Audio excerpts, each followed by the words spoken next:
بسم اللہ الرحمن الرحیم الحمد للہ رب العالمین والعاقبۃ للمتقین والصلاة والسلام علی سید المرسلین وعلی آلہ واصحابہ اجمعین اما بعد۔ حضرت یعلا رضی اللہ عنہ سے روایت ہے کہ انہوں نے حضرت ام سلمہ رضی اللہ عنہا سے رسول اللہ صلی اللہ علیہ وسلم کی تلاوت کے بارے میں پوچھا تو آپ نے جواب دیا کہ رسول صلی اللہ علیہ وسلم کی تلاوت کا ایک وصف یہ ہے کہ وہ واضح اور جدا جدا حروف کی صورت میں ہوتی تھی۔ اللہ تعالیٰ نے رسول صلی اللہ علیہ وسلم کو سید المرسلین اور خاتم النبیین کے طور پر مبعوث فرمایا،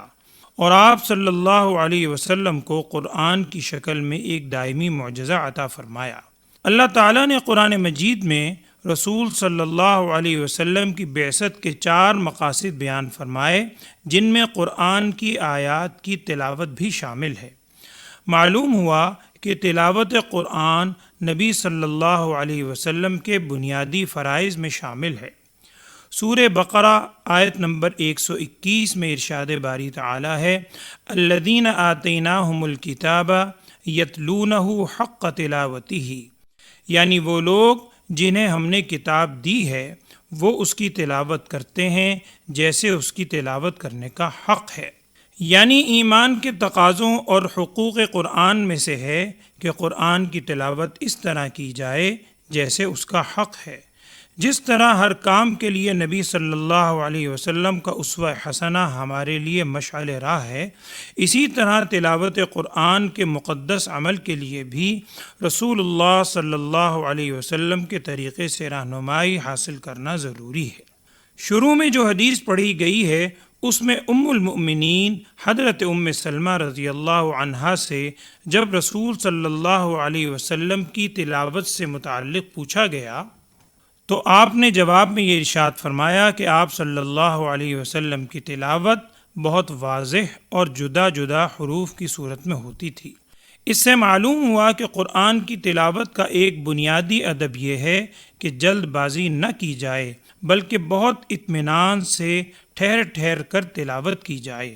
حضرت جبرائیل علیہ السلام رسول اللہ صلی اللہ علیہ وسلم کی خدمت میں جب وحی لے کر تشریف لاتے تو رسول اللہ صلی اللہ علیہ وسلم نزول وحی کے وقت بہت سختی اور بے چینی محسوس کرتے اور ساتھ ساتھ پڑھنا شروع کر دیتے،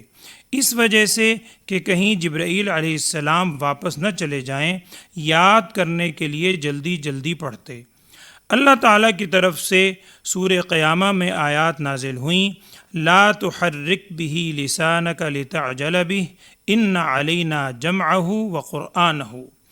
یعنی آپ قرآن کو جلدی یاد کرنے کے لیے اپنی زبان نہ ہلائیں، بے شک اس کو یاد کروانا اور پڑھوانا ہماری ذمہ داری ہے۔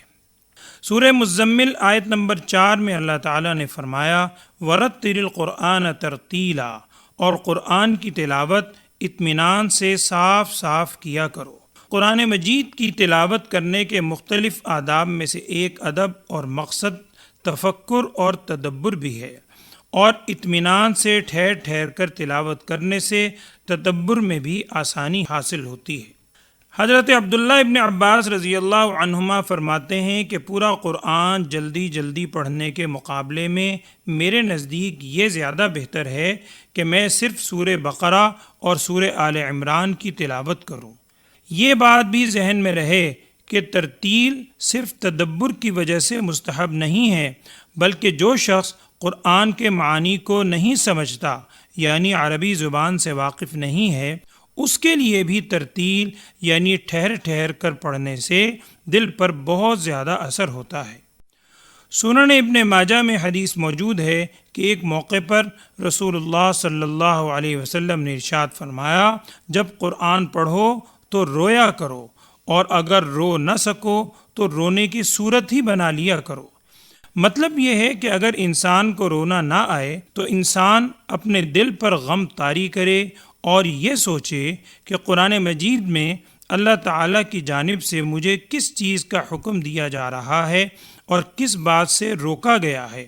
اس کے بعد ان باتوں کی تعمیل میں اپنی کوتاہی پر نظر ڈالے، اس سے انسان کے دل میں اللہ کا خوف اور توبہ کی کیفیت پیدا ہوگی۔